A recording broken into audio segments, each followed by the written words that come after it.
கடவுள் எப்படிப்பட்டவர்னு சொல்லி வந்த நீ கடவுள் யாருன்னு சொல்ல ஆரம்பிச்சிருக்க. எங்கிருந்து வந்தது இந்த ஞானோதயம்? அற்புதம் அதிசயம்னு சொல்றாங்களே, அந்த மாதிரியா? இல்ல, நோய் குணமாச்சு, விபத்துல இருந்து காப்பாத்தப்பட்டேன், தற்கொலை செஞ்சுக்க போனேன், ஒரு குரல் என்னை இழுத்துதுன்னு சொல்றாங்களே, அதுக்கு பேர் தான் அற்புதம். அப்படி சொல்றதுக்கு பேர் தான் சாட்சி. நான் அப்படி வரல, அறிவு பூர்வமா உணர்ந்தேன். ஆன்மீக அறிவுக்கு மறுபேர் தான் பகுத்தறிவு. எனக்கு வந்தது ஞான உதயம் இல்ல, உதயத்துக்கான ஞானம். புரியலையே.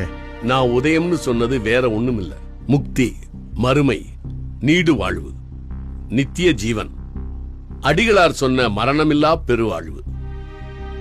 இருக்கா இல்லையான்னு சொல்றது பகுத்தறிவு இல்ல, உண்மையா பொய்யான்னு சொல்லத்தான் பகுத்தறிவு தேவை.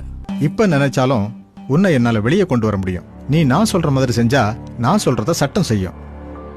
என்ன சொல்ற? சென்டர் வரைக்கும் எனக்கு செல்வாக்கு இருக்கு. பைபிளோட சென்டர் வசனம் சங்கீதம் 118:8.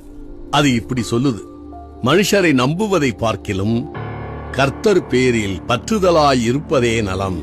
நான் இந்த சென்டரோட சொல்வாக்க நம்புறேன்.